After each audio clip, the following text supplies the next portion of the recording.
किसान भाइयों, मैं लवदीप सिंह स्वागत करता हूं आपका हमारे यूट्यूब चैनल फार्मिंग कल्चर पर। तो आज की इस वीडियो में किसान भाइयों बात करेंगे कि गेहूं की फसल में जो पहली खाद है उसका जो इस्तेमाल है किसान भाइयों आपको कब करना चाहिए, और पहली खाद में किसान भाइयों आपको जो है किन किन खादों का प्रयोग करना चाहिए, उसी के बारे में आज की इस वीडियो में जानकारी जो है वो दी जाएगी। किसान भाइयों अगर बात करें पहली खाद की, तो किसान भाइयों पहली खाद का जो महत्व है वो गेहूँ की फसल में बहुत ही ज़्यादा होता है, क्योंकि आपके गेहूं की फसल की जो ग्रोथ है उसमें जो कल्लों का फुटाव है वो किस प्रकार से होगा और आपको किस प्रकार का जो है उत्पादन अपने गेहूं का देखने को मिलेगा, ये किसान भाइयों निर्भर करता है कि आप जो है पहली और दूसरी खाद में जो है किन किन खादों का जो है किन किन संतुलित खादों का जो है प्रयोग करते हैं।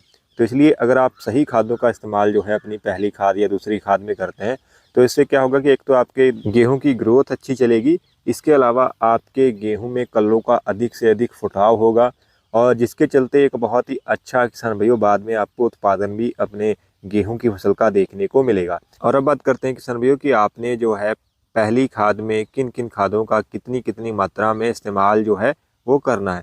किसान भाइयों सबसे पहले आपने जो इस्तेमाल करना है वो करना है किसान भाइयों यूरिया का।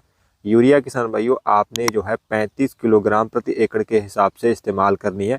इससे ज़्यादा किसान भाइयों आपने यूरिया नहीं इस्तेमाल करनी है, क्योंकि जब आप पहली खाद डालेंगे तब आपके जो गेहूं की फसल है वो लगभग 25 से 30 दिनों की होती है। तो वो बहुत ही अभी जो है ग्रोथ स्टेज में होती है, काफ़ी छोटे उसके पौधे होते हैं। तो इसलिए इसको बहुत ही ज़्यादा यूरिया का इस्तेमाल जो है उसमें करने की ज़रूरत नहीं है। आप लगभग जो है 35 किलोग्राम यूरिया ले लीजिए। और इसके अलावा किसान भाइयों आपने जो अन्य एक खाद का इस्तेमाल करना है वो करना है किसान भाइयों आपने जिंक का।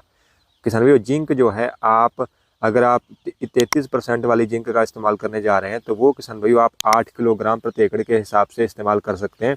वहीं किसान भाइयों अगर आप 21% वाली जिंक का इस्तेमाल करने जा रहे हैं तो उसकी जो मात्रा है वो लगभग आप 10 किलो प्रति एकड़ के हिसाब से किसान भाइयों इस्तेमाल कर सकते हैं। किसान भाइयों जिंक का इस्तेमाल आपने तभी करना है जब आपने पिछली अपनी फसल में जो है जिंक का इस्तेमाल ना किया हो।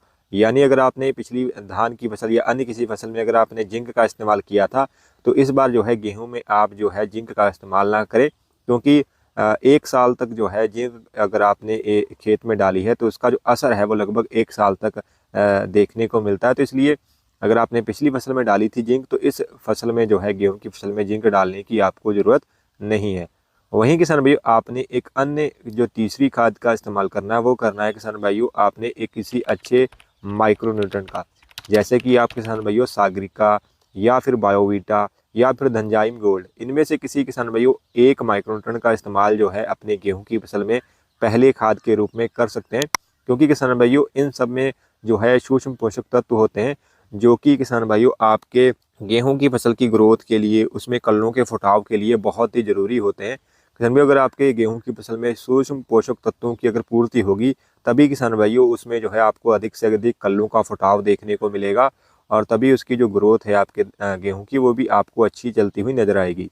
तो आपने जो है इनमें से अगर किसी भी माइक्रोन्यूट्रेंट का इस्तेमाल करना है, अगर आप सागरिका का इस्तेमाल करते हैं किसान भाइयों तो 10 किलो प्रति एकड़ के हिसाब से इस्तेमाल करना है।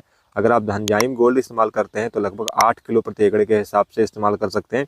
वहीं अगर आप बायोवीटा जो कि दानेदार के रूप में आता है उसकी जो मात्रा है वो लगभग 5 किलो प्रति एकड़ के हिसाब से इस्तेमाल कर सकते हैं। तो अगर किसान भाइयों आप इन खादों का इस्तेमाल जो है पहली खाद के रूप में करते हैं तो इसके किसान भाइयों बहुत ही ज़बरदस्त आपको रिजल्ट जो है देखने को मिलेंगे।